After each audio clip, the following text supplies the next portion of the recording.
WNBA. Nobody in the WNBA got COVID. Nobody. They have been playing in front of 300 to 400 people a night for a quarter of a century. Not to mention, it's a male-subsidized league. We gave you a fucking league.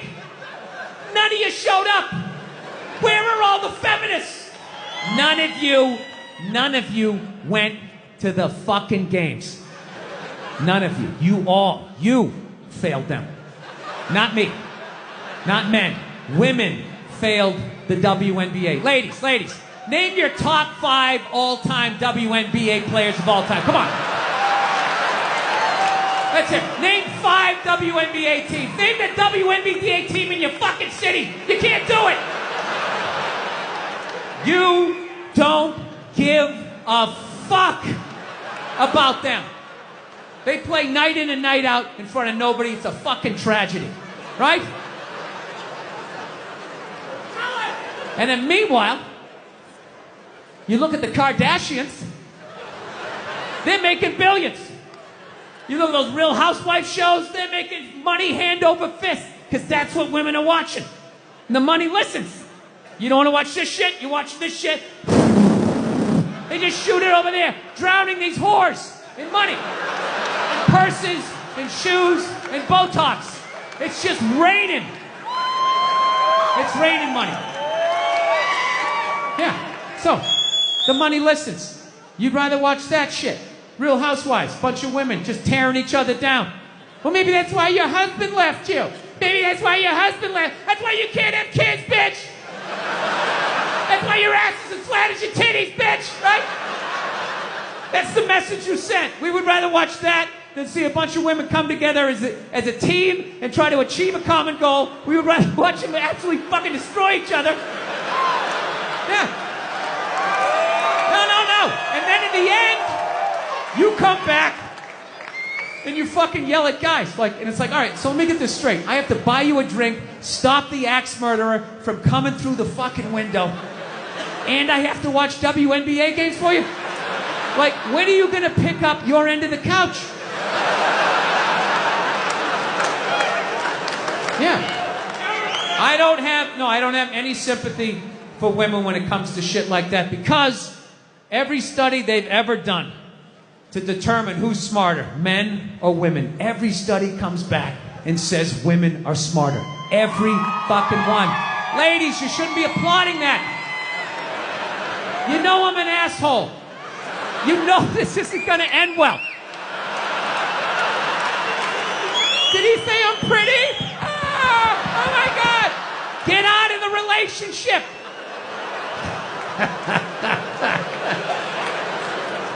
If every study says that you're smarter, okay, the question you should be asking yourself was, if we're so goddamn smart, how are we in the situation we're in?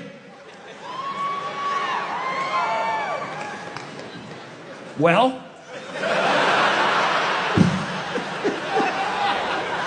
you're in the situation you're in not because of guys like me, as much as you want to blame me. Ladies, you can't tell me you never drove by a sports bar on a football Sunday and looked at the humanity in there? All those dumb guys with their big beer bellies bumping shit. Hey, he's on my fantasy team! Up top! Yeah! You want to get some more mozzarella sticks? Yeah. As a woman with your bigger brain, you never looked in there and thought to yourself, I'm fucking losing to that?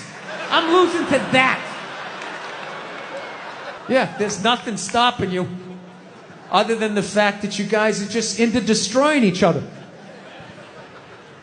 No, now it's going to get quiet. I see all that sneaky shit you do. Ladies, if you could just support the WNBA the way you support a fat chick that's proud of her body and is no longer a threat to you, that league would be doing better numbers than the NBA. Man, like, comment, subscribe, like, comment. Of course, subscribe. Appreciate y'all for tuning in, man. That was hilarious, bro. That was absolutely hilarious. Major shout out to my guy, Bill Burr. And he broke this down. I believe the stand-up special came out maybe 3-4 years ago, man. It was a hot minute ago. And it seems prophetic, don't it? It seems prophetic, bro. And by the way, I hope YouTube don't play with me by demonetizing or copyright streaming or clapping or whatever my channel. See, this is why I always say like the video, man. I always say that at the beginning. You don't have to subscribe. You don't have to comment. Just at least like the video, because that's how you fight the algorithm. YouTube has been playing with a lot of my content, my recent live streams getting demonetized, all type of BS. And y'all don't know this, but it keeps me going. I've done about 700 uploads, man. I've been working, I've been grinding, I've been consistent, giving y'all at least 3 pieces of content, whether it be a live stream, a video, 3 to 4 a week. And I've been doing this for borderline almost 3 years. You know what I mean? So, I'm not here to complain. I'm not here to be a victim. I'm not a victim, okay? I'm just saying that YouTube plays a whole lot of games. And if you're a content creator, you know this more than anyone. My content creators, y'all already know what I'm talking about. YouTube plays a whole lot of games. So the best way you can support me, don't even subscribe. You don't have to do that. Press that like button. Share the video.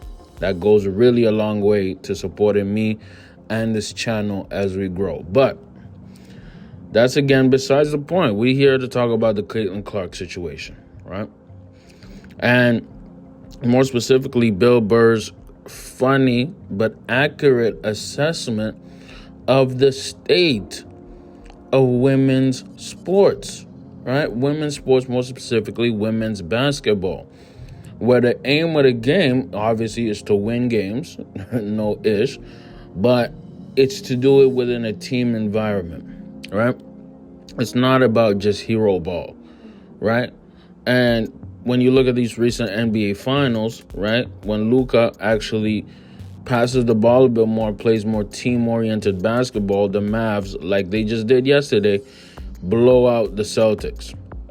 That series is going to get interesting. Relate this again to Caitlin Clark. When you expand the conversation of women's sports, of the WNBA, beyond one player, and look at all the great of other players in the W, you know what I mean? You get a better understanding and a better growth of the game. So all this drama, all this nonsense surrounding Caitlin Clark, I think is doing really, it's actually helping. It's marketing the league, but in the long term, it's harming the league, because every single thing that's talked about with Caitlin Clark at this point is about the drama and the culture war surrounding her, bro. It's not about her actual play in the sports, in the games. Her team, the Indiana Fever, is absolutely horrible.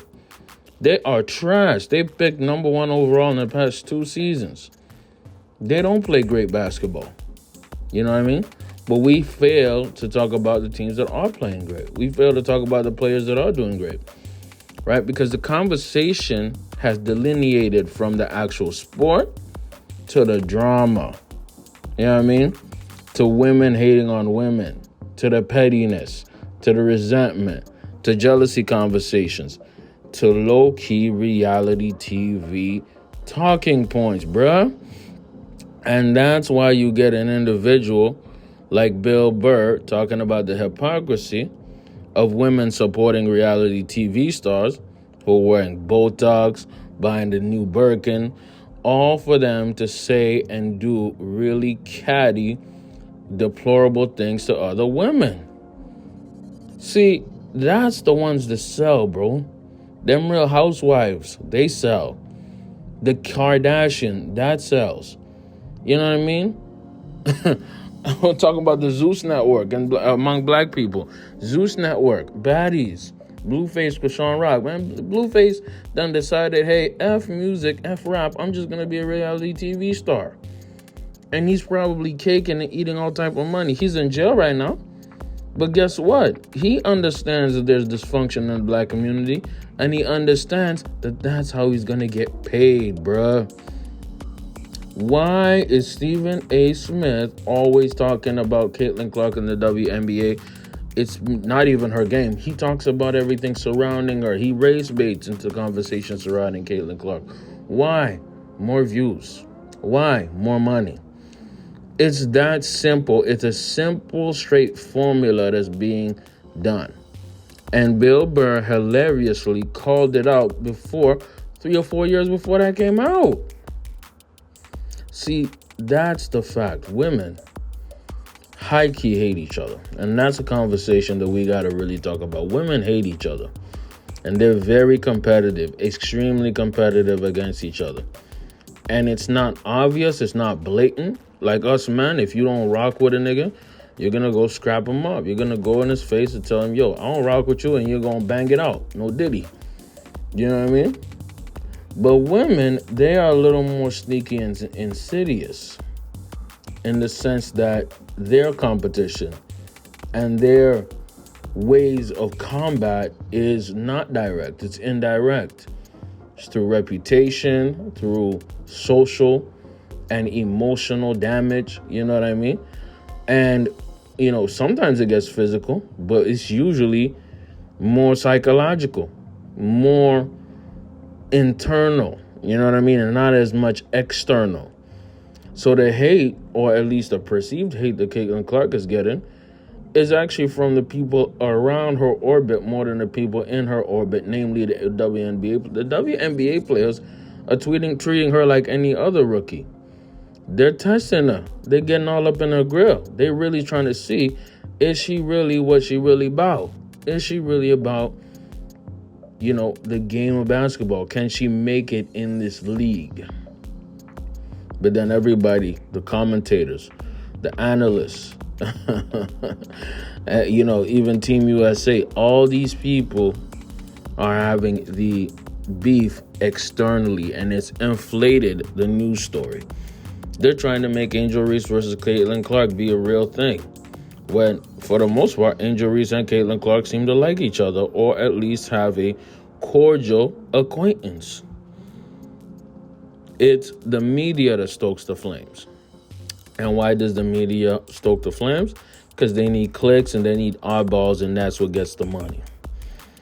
But let me know what y'all think in the comments below, man. Shout out to my dog, Bill Burr, with the hilarious standout. Like I said at the beginning of the clip, like the video, man. Like the video on the way out. I have videos on the end screen, man. Show me some love, man. We got to fight the YouTube algorithm because they keep on playing with your boy. We're going to keep on playing back, man. Big JTV, I'm out.